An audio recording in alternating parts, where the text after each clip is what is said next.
I had been working the night shift as a janitor at an old high school for a few months, and at first the job seemed routine. Empty hallways, fluorescent lights buzzing overhead, the smell of cleaning chemicals lingering in every corner. But then strange things started happening. Subtle at first, small sounds and shadows that didn't make sense, and I began to realize I was never truly alone in the building.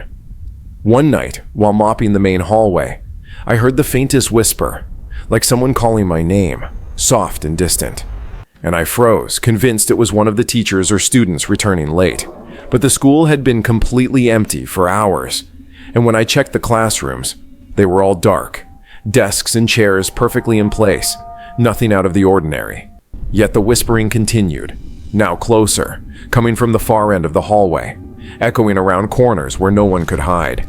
I grabbed my flashlight and started walking slowly toward the sound, the beam cutting through the darkness, illuminating lockers, bulletin boards, and dust motes in the air. And that's when I saw it, a figure at the end of the hallway, standing perfectly still, tall and shadowy, its face obscured in darkness, limbs slightly bent as though unnatural, watching me. And the moment I stepped closer, it vanished, leaving only an oppressive silence that made my chest tighten. After that night, the incidents escalated.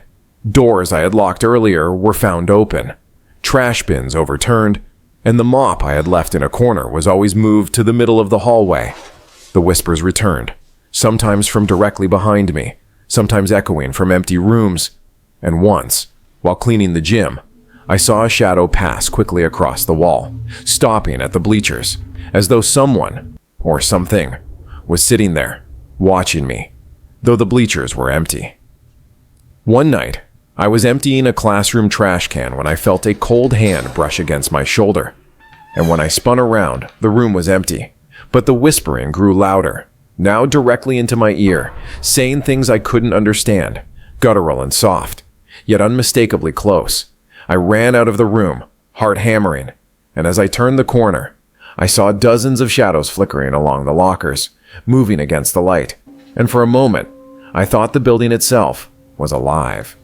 The worst night was when I stayed late to finish cleaning the library. As I was pushing a cart down the aisle, the lights flickered and went out, plunging me into darkness. And then I heard it, a scraping sound, like fingernails dragging across the wooden floor, coming closer and closer, circling me. And when I shined my flashlight, nothing was there. Yet the temperature dropped drastically, my breath visible in the beam, and I felt it again. A presence behind me, tall, patient, unmoving, yet suffocating, and I couldn't turn around without fear of what I would see.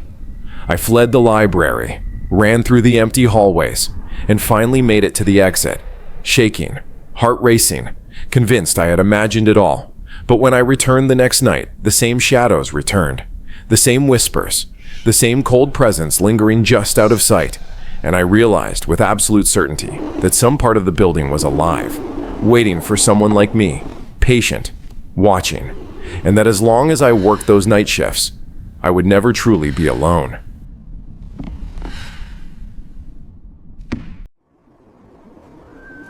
I had been working the night shift at an old hospital for several months, cleaning hallways, empty patient rooms, and abandoned wings, and at first it seemed like any other job, quiet, monotonous, lonely. But the more time I spent there, the more I realized I wasn't alone, and not in the way anyone would think. One night, as I wheeled a cart down a long corridor, I heard faint whispers, soft and indistinct, coming from a room at the very end, and when I approached, the door creaked open by itself, even though I had checked it moments before, and the room was empty. Yet the air felt thick, heavy, and cold, as if it were filled with invisible eyes, watching, studying me, waiting. I shook it off, thinking it was my imagination.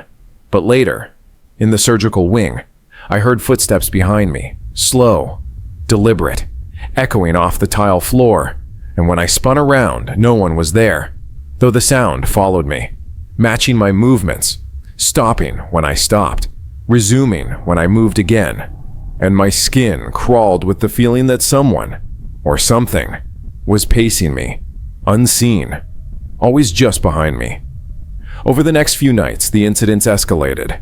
I would find mops and buckets moved from where I left them, doors I had locked open again.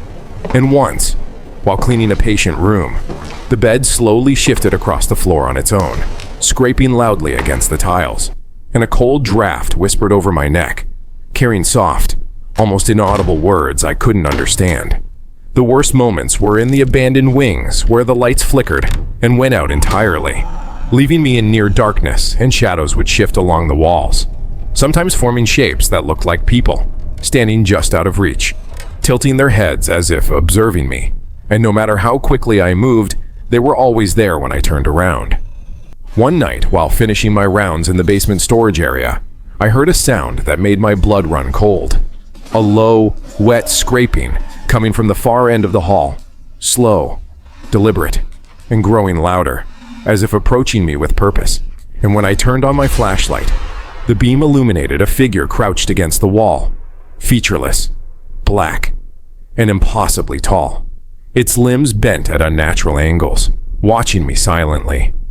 I froze, unable to move or scream, and the presence pressed against me, heavy and suffocating, whispering my name in a voice that was both familiar and alien, echoing in the dark corners of the basement. And when I finally ran, the lights flickered back on, and the figure was gone. Yet I could still feel it following me through every hallway, every abandoned room, every empty wing of the hospital.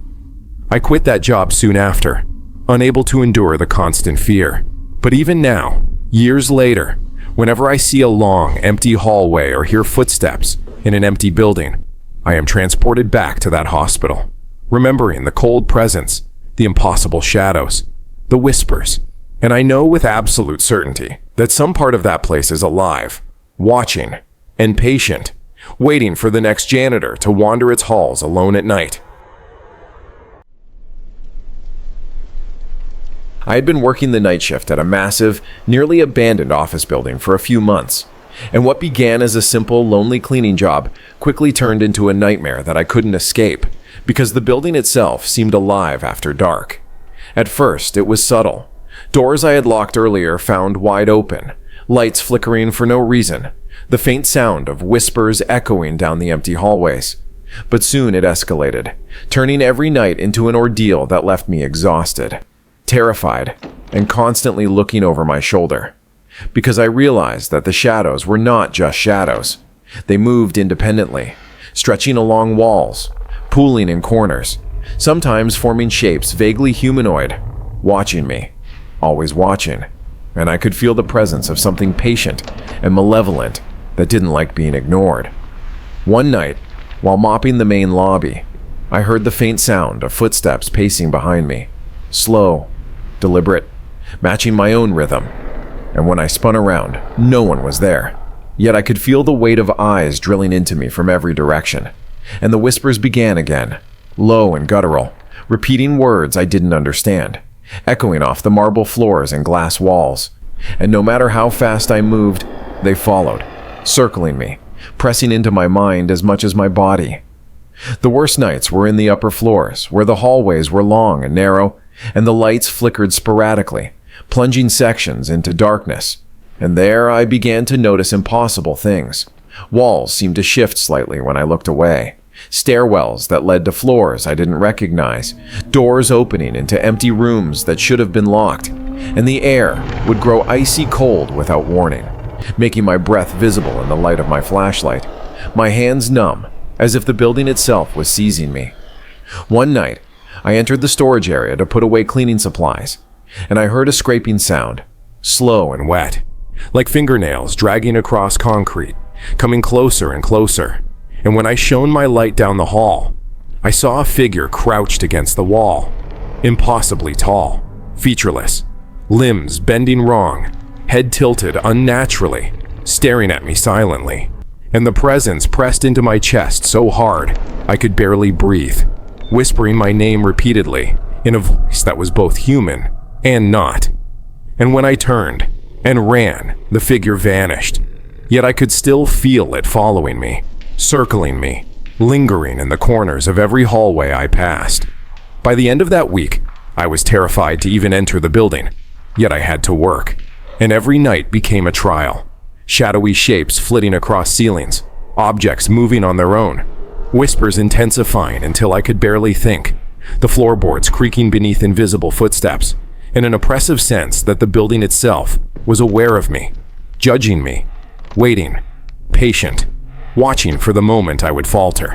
When I finally quit, the relief was short-lived, because even now, years later, when I enter any office building after dark, I can feel the same cold weight, hear faint whispers in empty hallways, see shadows stretch at the edge of my vision, and I know with certainty that the building I once cleaned was alive, and whatever dwelled in those hallways that I traversed nightly is still there, waiting for the next janitor foolish enough to wander its halls alone.